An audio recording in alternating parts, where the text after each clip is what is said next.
Good morning. Jó reggelt!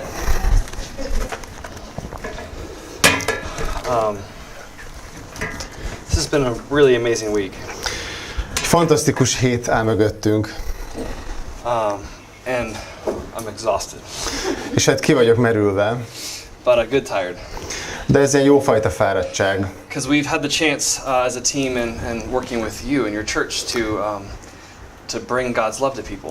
Azért, mert lehetőségünk volt csapatként, és együttműködve a ti gyülekezetetekkel. Jó? This is the beginning. So sorry. I'm losing it. Tehát tök jó volt együttműködni és megosztani Istennek a szeretetét.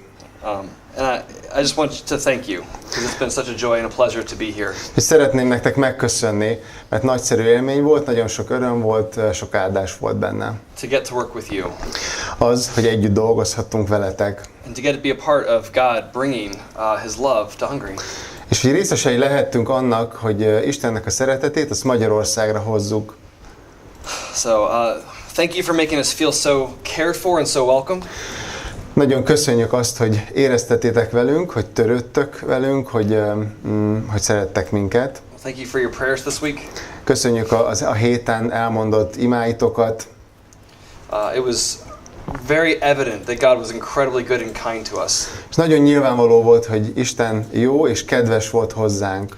And even though we are preparing to leave and go home, És ha bár most már arra készülünk, hogy hazamegyünk, which many of us wish we weren't, többen nem szeretnénk ezt az utat megtenni most. we hope you have a chance to hear more about what God has been doing in Százhalombatta. Reméljük, hogy lesz még lehetőségetek arra, hogy halljatok arról még többet, hogy Isten miket végez Százhalombattán. So we will miss you, Úgyhogy hiányozni fogtok, and we hope to be able to return, maybe even all of us soon. és hát reméljük, hogy vissza fogunk térni hozzátok, talán mindannyian, nem sokára. But before we go, this morning I want to pick up where we left off last week. De mielőtt ugye elmennénk, szeretném folytatni azt, amit a múlt héten elkezdtem. We started reading about the Good Samaritan in Luke 10. Lukás 10-ben kezdtünk olvasni az irgalmas szamaritánusról. And we took the approach that Jesus is calling us to be like the Good Samaritan. És azt a megközelítést követtük, hogy Isten vagy Jézus minket arra hív, hogy legyünk olyanok, mint az irgalmas szamaritánus. And the reason he's asking us to put ourselves in that position is because when we love people, we're ultimately loving Jesus. Jézus azért kér minket arra, hogy tegyük magunkat az irgalmas szamaritánus helyébe, mert hogy amikor mi szeretünk embereket, amikor szeretünk másokat, akkor végső soron Jézus szeretjük. We mentioned last week how in Matthew 25, when we love the least of his children, we are loving him. Említettük a múlt héten, hogy a Máté 25-ben van az a rész, amikor Jézus mondja, hogy amikor a legkisebbekkel megteszitek ezt, akkor velem teszitek meg, mondja Jézus. So we have the chance to love Jesus by loving other people. Tehát ha másokat szeretünk, akkor azzal Jézus szeretjük. And we close by asking the question. Azzal fejeztük be, hogy egy kérdést tettem fel. What would you not give to your Lord? Hogy mi az, amit nem adnál oda az Úrnak? So today, though, I want to ask another question. Ma egy másik kérdést szeretnék feltenni. Because I want to look at this realistically and honestly. Azért, mert szeretném ezt realistán, ilyen valószerűen, meg őszintén átgondolni veletek. I want to ask this question. Úgyhogy a kérdés a következő. How, God, how can I do that? Hogy Isten, hogyan tudom ezt megtenni? I know that I want to love you, and I know that I want to love people, and I really, really try. Tudom, hogy akarlak szeretni téged, Istenem, és tudom, hogy akarok szeretni másokat, és nagyon-nagyon erősen próbálom. But I don't. De mégse tudom megtenni. How am I supposed to love everyone around me like the Good Samaritan loved that man dying on the road? Hogy tudok úgy szeretni másokat, akik körülöttem élnek, mint ahogy ez az irgalmas szamaritánus szerette azt az útszélén haldokló embert? I think this is an incredibly important and incredibly honest question. Úgy gondolom, hogy ez egy hihetetlenül fontos és egy nagyon-nagyon őszinte kérdés. I can't count the number of times I've been at a church in the States where they paint this beautiful picture of sacrifice and love. Meg se tudom számolni, hogy hányszor jártam Amerikában, különböző gyülekezetekben, ahol egy csodálatos képet festettek a szeretetről, a önfeláldozásról, vagy az áldozatról. Where they've exalted high an individual's act of service. És magasra emeltek olyan embereket, akik szolgáltak. Or they've praised individuals for loving well. Vagy nagyon-nagyon megdicsértek embereket azért, mert hogy olyan jól szerettek másokat. And then they've said, go and do likewise. Aztán azt mondták, hogy ti is tegyetek hasonlóképpen. And while there is something very beautiful about this, Tehát habár van ebben valami nagyon szép, incredibly appealing, nagyon vonzó, I think it's unrealistic.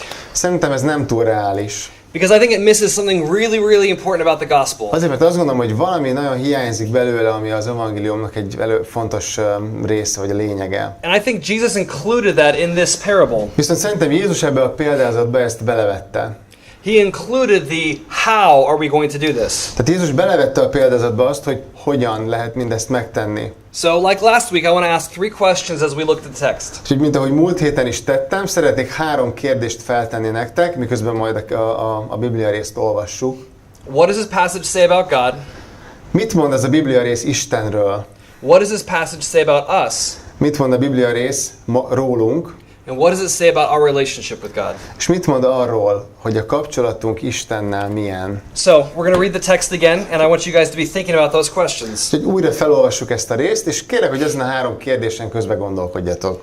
And again, we're going to pursue not the what or even the why, but the how to love our neighbor. Tehát most nem a mit, vagy a miért kérdést közelítjük meg, vagy tesszük fel, hanem azt, hogy hogyan. Szeressük a felebarátunkat. Luke 10:25-37. Tehát Lukács 10, 25-től 37-ig. And behold, a lawyer stood up to put him to the test, saying, Teacher, what shall I do to inherit eternal life? And he said to him, What is written in the law? How do you read it? And he answered, You shall love the Lord your God with all your heart and with all your soul and with all your strength and with all your mind, and your neighbor as yourself. And he said to him, You have answered correctly. Do this and you will live. But he, desiring to justify himself, said to Jesus, And who is my neighbor? Jesus replied, A man was going down from Jerusalem to Jericho, and he fell among the robbers, who stripped him and beat him and departed, leaving him half dead. Now by chance a priest was going down the road, and when he saw him, he passed by on the other side. So likewise a Levite, when he came to the place and saw him, passed by on the other side. But a Samaritan, as he journeyed, came to where he was, and when he saw him, he had compassion. He went to him and bound up his wounds, pouring on oil and wine. Then he set him on his animal and brought him to an inn and took care of him.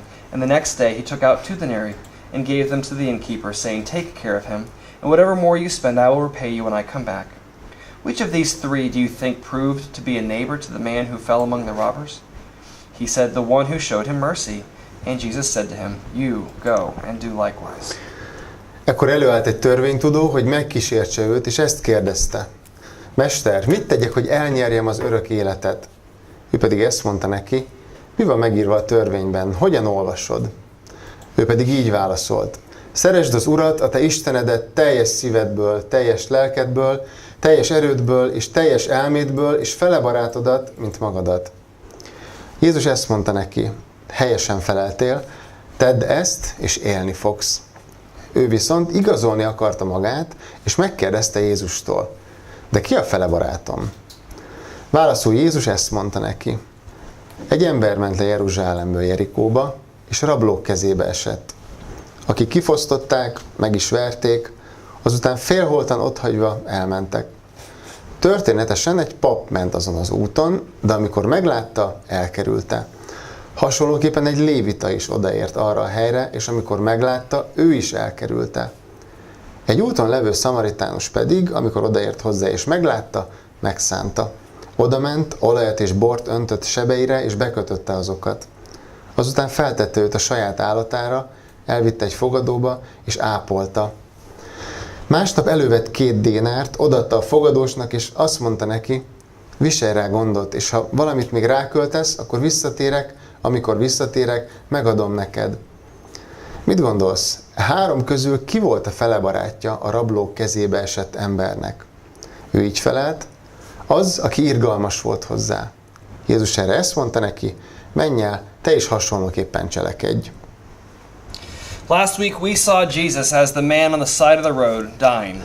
Múlt héten úgy láttuk Jézust, mint aki az út mellett haldoklik. We saw him as every man and woman around us who needs mercy. Úgy láttuk őt, mint körülöttünk minden férfi és nő, akinek irgalomra van szüksége. All people as neighbors who we can love and serve. Minden ember felebarátunk, akit tudunk szeretni, és aki felé tudunk szolgálni. As if they were Jesus. Mint hogyha Jézus lennének. For whom we would do anything. Akiért pedig mindent megtennénk. But this week I want to see how we can see Jesus in a different way. De ezen a héten szeretném megnézni veletek egy picit más oldalról ezt a történetet, hogy tudunk Jézusra másként tekinteni. Because if we're going to be the type of people who can be like the Good Samaritan and love people well, we have to be different. Hogyha olyanok akarunk lenni, mint a szamaritánus, aki jól szerette az embereket, akkor másnak kell lennünk. Something has to be different about us. Valami bennünk más kell, hogy legyen. Something has to drive us or fill us to enable us to do that.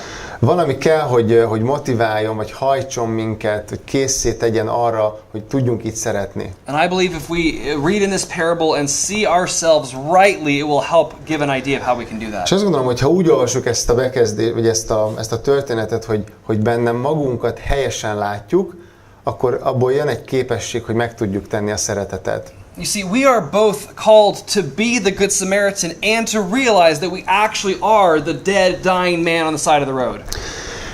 Egyszerre teljesül az, hogy arra hív minket Isten, hogy legyünk olyanok, mint az irgalmas szamaritánus, másrészt pedig mi vagyunk az az ember is, aki az út mellett fekszik és haldoklik.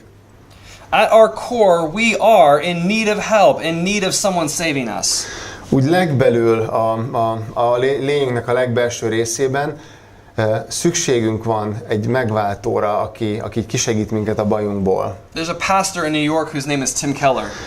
New Yorkban van egy lelkipásztor, úgy hívják, hogy Tim Keller. And I've always loved the way he has explained the gospel. És mindig nagyon tetszett nekem, ahogy az evangéliumot elmondja. He says the gospel is this. Szerint az evangélium az a következő. We are more sinful and flawed in ourselves than we ever dared believe. Önmagunkban sokkal bűnösebbek és nyomorultabbak vagyunk, mint ahogy azt valaha is képzeltük. Yet at the very same time we are more loved and accepted in Jesus Christ than we ever dare hope.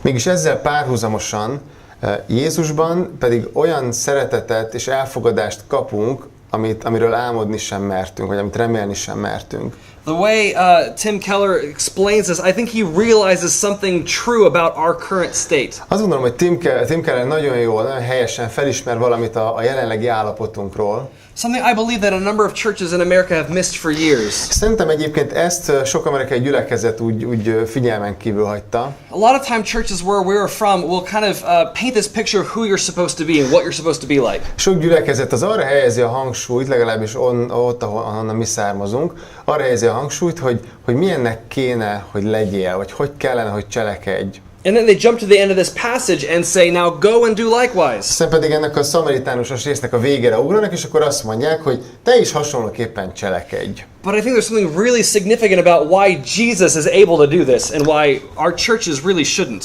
De szerintem van valami ilyen nagyon lényeges abban, hogy Jézus miért tudja ezt megtenni, és hogy a gyülekezeteknek pedig miért nem ezt a cselekedetet kéne hangsúlyozni. Yes, we are absolutely supposed to be like the Good Samaritan. Hát igen, az igaz, hogy olyanoknak kéne lennünk, mint a szamaritánus, To love other people, hogy szeressünk másokat, to care for their needs and act out of mercy. hogy törődjünk az ő szükségleteikkel, és hogy irgalomból cselekedjünk. So as we talked about last week, Jesus had compassion on people. Ahogy ugye múlt héten beszéltünk erről, hogy tehát Jézus irgalomból, egy szeretetből cselekedett. But I think it is even way more significant to realize that at our core, we cannot do that on our own. De úgy látom, hogy ez még fontosabb, hogy magunkban ezt nem tudjuk megcsinálni. If I think about it for a minute, if I just stop and ponder, I begin to realize how incredibly sinful I am. Tehát, hogyha elkezdek gondolkozni egy pillanatig, és úgy mélyére megyek a dolgoknak, akkor felismerem azt, hogy én nagyon bűnös vagyok. Even if I find myself loving somebody well, I realize in my heart I'm still doing it for me. Mert hogyha mégis azon kapom magamat, hogy valakit helyesen szeretek, akkor is sokszor azt gondolom, hogy igazából magamért teszem. I'm doing because of what people are going to think of me. Azért teszem, hogy megfeleljek másoknak, mert fontos az, hogy mások mit gondolnak rólam. Or I do it because of what that person is now going to owe me. Vagy lehet, hogy azért teszem, hogy amikor segítek, mert akkor az ember, az tartozni fog nekem. Or I do it because I'm going to earn something else in some way. Vagy lehet, hogy azért segítek, vagy azért szeretek valakit, mert hogy valami javam így származik belőle. Or even maybe, I think that God's going to be happier with me if I do that. Vagy lehet, hogy azért teszem, mert azt gondolom, hogy Isten valahogy nagyobb szeretettel fog rám nézni, mert hogy jót tettem.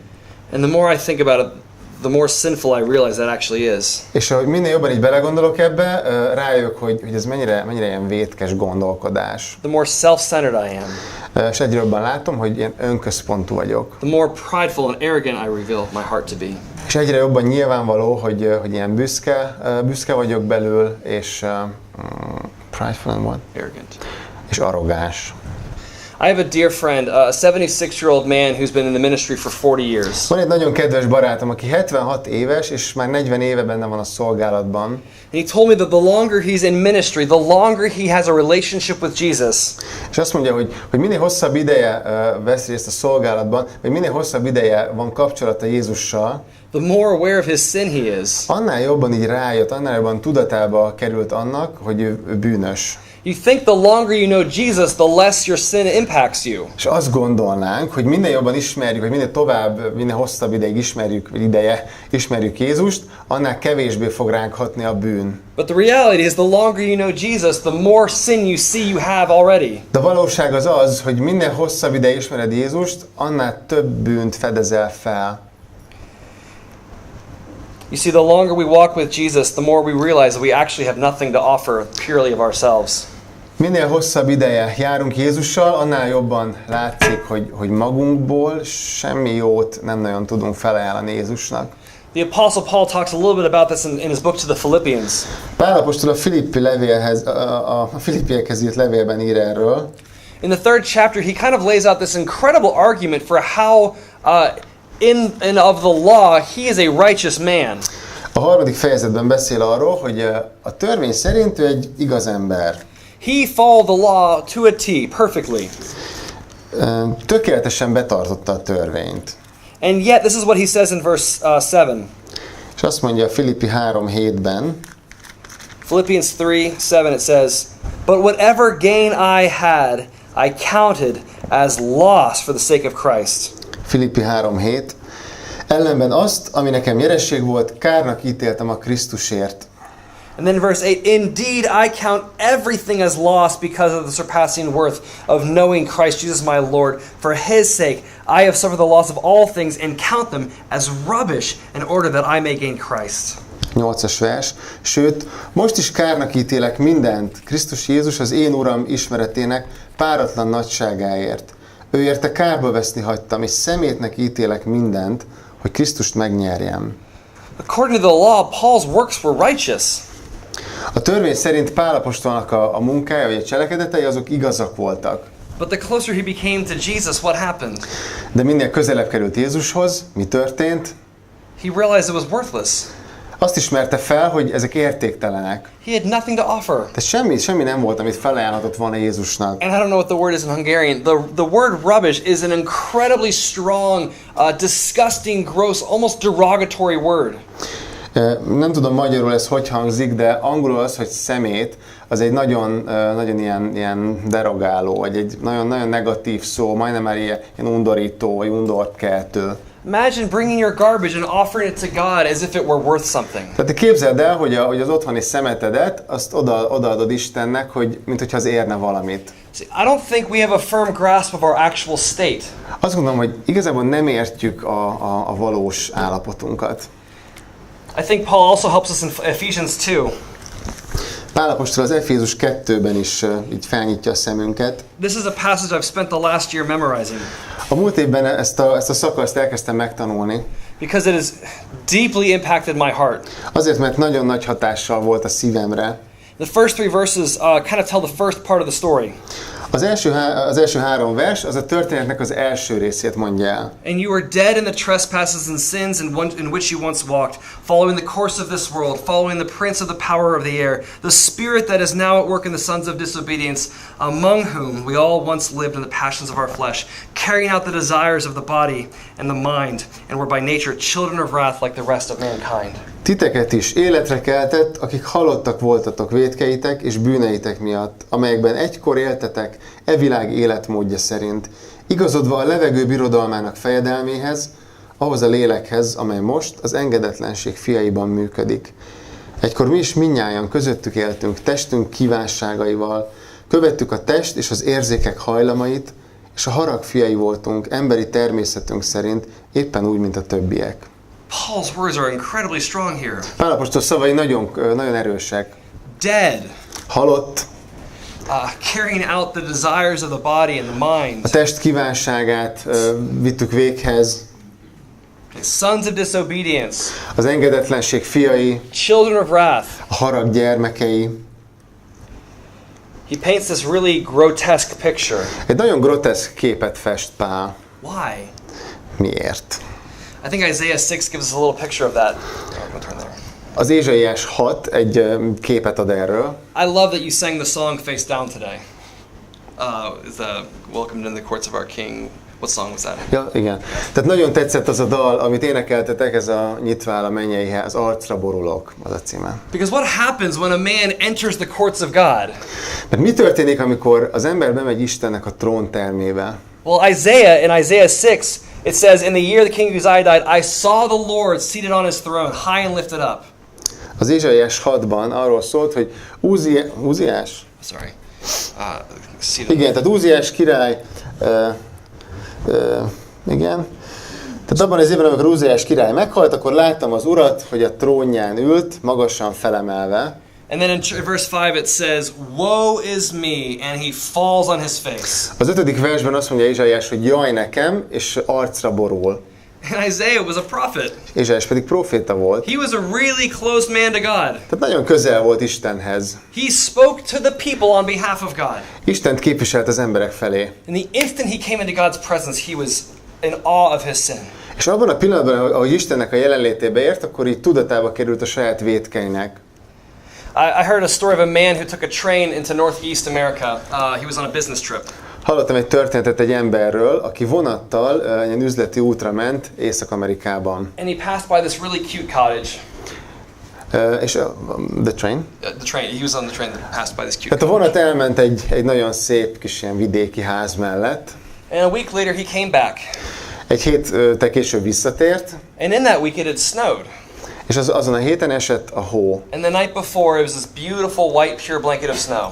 És ugye egy nappal ezelőtt pedig tulajdonképpen gyönyörű, szép, ilyen fehér hótakaró borított mindent. And he saw the same cottage. És látta ugyanazt a kis házikót. But this time it was not cute.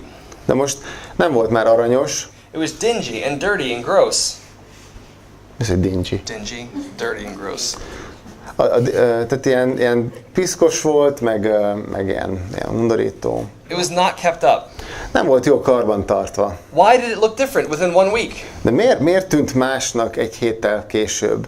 Because when you put something up against perfection, it reveals all of its flaws. Azért, mert amikor valamit a tökéletesség mellé állítasz, akkor az összes hibája kiderül annak a valaminek. When Isaiah came into God's presence, all of his flaws were revealed. Amikor Ézsaiás Isten jelenlétébe ért, akkor az összes hibája, meg nyomorúsága az nyilvánvaló lett.